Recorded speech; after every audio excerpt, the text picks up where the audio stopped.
Good morning students. आज हम science में नया टॉपिक करने वाले हैं। अच्छा टॉपिक है ये। इसमें जो आपके कई बार क्वेश्चन पूछे जाते हैं, आंकिक प्रश्न है, उससे संबंधित है। तो चलो कोई बात नहीं, सबसे पहले कुछ इसमें डेफिनेशन है वो देख लेते हैं। देखिए, प्रतिरोधक क्या होता है, हम प्रतिरोधक के बारे में पढ़ेंगे। देखो, प्रतिरोधक देखिए एक तरह से क्या है, कोई भी विद्युत उपकरण है ये जो क्या करता है, विद्युत के प्रवाह में बाधा उत्पन्न करता है। जैसे हमने पहले पढ़ा था प्रतिरोध। प्रतिरोध क्या है? प्रतिरोध तो गुण होता है बच्चों, है ना। प्रतिरोध तो गुण होता है, किसी भी चालक का कह सकते हैं। प्रतिरोधक की मैं बात कर रहा हूं, प्रतिरोधक है ये। प्रतिरोधक क्या है? एक उपकरण है ये, जैसे बल्ब है, पंखा है, कूलर है, फ्रीज है, ये सारे के सारे क्या है, प्रतिरोधक है, जो एक तरह से प्रवाह के अंदर लिमिट कर सकते हैं, कंट्रोल कर सकते हैं, यानी हम बोलेंगे इसको प्रतिरोधक है ये। ठीक है, याद रखना है। आगे देखिए, इसमें देखिए ये जो प्रतिरोधक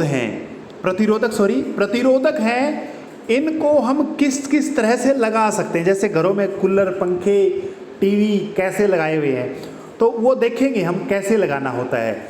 देखिए, मान लीजिए, देखो प्रतिरोधक, हम एक तरह से कोई प्रतिरोधक है, उसका प्रतिरोध मैं लिखूंगा, उनको मैं क्या करना है, उनको कंबाइन करना है, उनको संयोजन करना है। तो पहला जो कर रहे हैं संयोजन यानी जोड़ने की बात हम करेंगे, तो प्रतिरोधकों के निकाय का प्रतिरोध हम कर रहे हैं, यानी उनके काफ़ी सारे प्रतिरोधक हैं और उनको जोड़ करके उनका कुल प्रतिरोध कितना आएगा वो हम करने वाले हैं आज।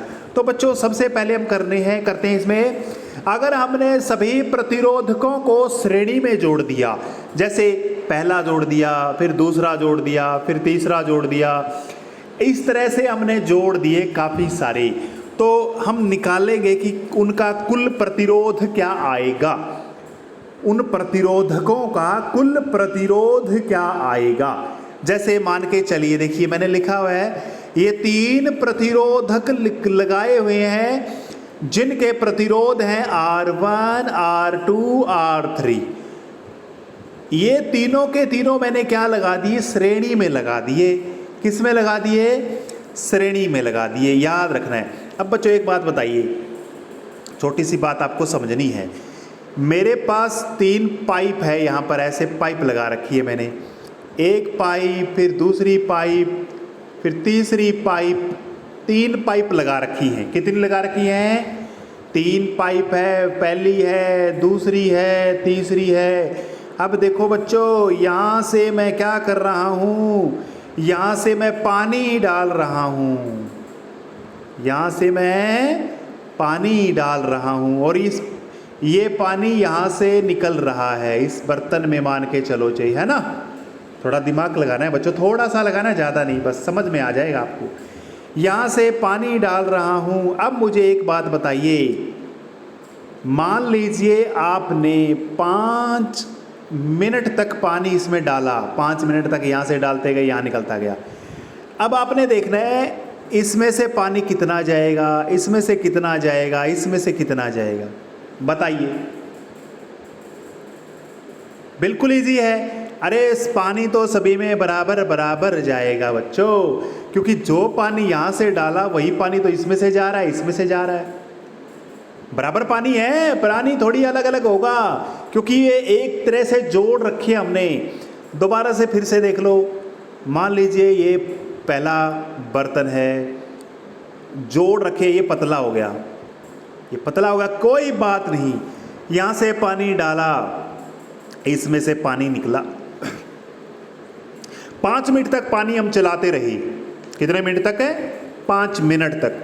तो इसमें डाला, तो जितना पानी इसमें इस पाइप में जाएगा उतना ही पानी इस पाइप में से निकलेगा। बस फ़र्क क्या होगा, इसमें थोड़ी स्पीड कम होगी और इसमें तेज़ी से पानी जाएगा। तो बच्चों एक बात याद रखनी है, मैंने आपको पहले भी बताया था, पानी को आप विद्युत धारा से जोड़ोगे, विद्युत धारा से।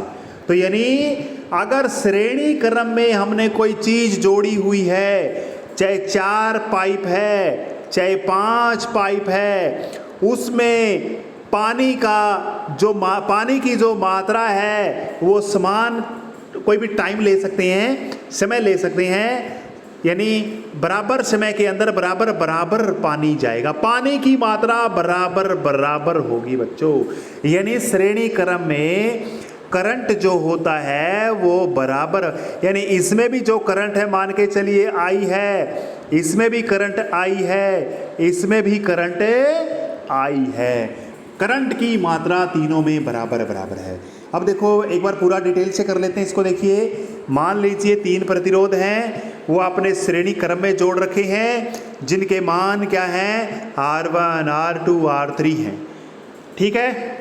और ये बैटरी से जोड़ रखा है, बैटरी लगा रखी है यहाँ पर, ये इसका की है यानी कुंजी है, ये एमीटर दिखा रखा है, करंट दिखा रखा है। बच्चों इसमें आप लगा सकते हो, आई इधर जाएगा और इधर से ऐसे आएगा, प्लस से माइनस की तरफ ऐसे करंट गुजरता है। करंट की दिशा बता सकते हो बच्चों, ऐसे ये करंट की दिशा है। अब आपको एक बात याद रखनी है, करंट तो इसमें भी सेम है, इसमें भी सेम है, इसमें भी, लेकिन वोल्टेज अलग अलग है, V अलग अलग खाएंगे, क्योंकि V इस पॉइंट पे अलग होगी, इस पॉइंट पे अलग होगी, इस पॉइंट पे अलग होगी, V अलग अलग होगी। यानी समय की बात करें तो करंट तो समान समान जाएगा, लेकिन एक पर्टिकुलर टाइम के अंदर इस बड़े वाले, देखो दोबारा से, एक पर्टिकुलर टाइम के अंदर इस बड़े वाले पाइप के अंदर देखेंगे बच्चों, देखो इसमें इस बड़े वाले पाइप की बात करूं, यानी पाइप लगा देता हूं यहाँ पर, इसमें पानी अलग मिलेगा, इसमें अलग, इसमें मात्रा बच्चों, मात्रा पानी की अलग अलग हो सकती है, लेकिन पानी गुजरेगा वो समान मात्रा में, यानी बराबर जो टाइम के अंदर की बात करेंगे, पानी बराबर बराबर जाएगा, लेकिन एक पर्टिकुलर टाइम में इसमें पानी कम है और इसमें पानी ज़्यादा है और इसमें कम है, ये बात हम करते हैं। तो V अलग अलग है, इसमें V अलग है, इसमें V अलग है, इसमें V अलग है। तो एक बात ही याद रखनी बच्चों, बस श्रेणी क्रम में करंट सेम रहता है और V अलग अलग होती है। अच्छा एक बात बताइए, जो यहाँ पर ये V है, यही तो सारा, ये जो मान के चलिए ये जितना था, ये अलग खाएगा, ये अलग खाएगा, ये अलग खाएगा, लेकिन ये हो तो V के बराबर ही होगा ना। तो देखो ओम का नियम लगाते हैं पूरी इस परिपथ में, पूरा परिपथ में ओम का नियम लगाते हैं, V बराबर I गुणा में R होता है। ओम का नियम कहता है V बराबर I गुणा में R। अब बच्चों R क्या है, ये R है ना, इन सभी R का जोड़ है, टोटल है, तो RT भी कर सकते हो इसको, मैंने RS लिख दिया। RS इसको इसलिए लिखा है क्योंकि श्रेणी क्रम में है, ये श्रेणी क्रम में सीरियल में है या सीरीज में है, इंग्लिश में इसको सीरीज बोलते हैं ना, इसलिए इसको S लिख दिया। श्रेणी क्रम को सीरीज बोलते हैं, इसलिए इसको क्या कर दिया बच्चों, इसलिए इसको S कर दिया। तो टोटल रेजिस्टेंस को मैंने RS लिख दिया यहाँ पर। हमें पता नहीं है ना RS कितना है, टोटल कितना बनेगा, ये पता नहीं है, अलग अलग है ये। अच्छा अब हमें क्या करना है, जो V की वैल्यू क्या है हमें पता है, V1 जमा V2 जमा V3, V का तो पता है। अब ओम का नियम हम तीनों इन प्रतिरोधकों में लगा देते हैं, इन तीनों में लगा देते हैं, लगाओ। V1 बराबर क्या होगा, I गुणा में R1, करंट सेम है, यहाँ पर भी करंट I है, विद्युत धारा यहाँ पर भी I है, यहाँ पर भी I है, विद्युत धारा सेम है बच्चों, I बराबर सेम है। पानी जो गुजरने वाला है, पानी की मात्रा गुजरेगी वो समान होगी बच्चों, गुजरेगी वो समान, क्योंकि पानी एक ही जगह से जा रहा है, यहाँ से निकल करके यहाँ निकला है, यहाँ से गुजर के यहाँ इधर आया है, तो पानी तो बराबर ही है, पानी थोड़ी अलग अलग हुआ है, एक ही लाइन लगी हुई है ये। तो इसमें V अलग हो गया, I इंटू R1 लगा दिया, V2 निकालेंगे, I इंटू में R2 कर दिया। ओम का नियम यही कहता है बच्चों, V बराबर IR होता है। इसमें I तो सेम है, R अलग अलग है, इसका R कितना है, R3 है, क्या है R3, तीनों को गुणा करा दिया, V3 बराबर I इंटू में R3। अब देखो इन तीनों को जोड़ दो, V1 plus V2 plus V3, तीनों को जोड़ दिया, तीनों को जोड़ दिया। अब तीनों को जोड़ दिया तो राइट साइड भी जोड़ दो, IR1 plus IR2 plus IR3, इन तीनों को जोड़ दिया, इधर भी जोड़ दिया। ठीक है, अब तीनों का जोड़ किसके बराबर है बताओ? तीनों का जोड़ किसके बराबर है? यस, V के बराबर है। किसके बराबर है? V के बराबर। और इन तीनों में से मैं इसमें से I कॉमन ले लो बच्चों, ले सकते हो तुम आराम से। I कॉमन ले लिया, R1 जमा R2 जमा R3 आ गया।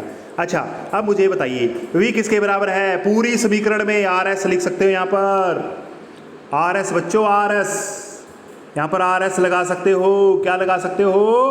RS, ये वाला लगाया है, देखो ध्यान से, V बराबर I इंटू में RS लगाया है।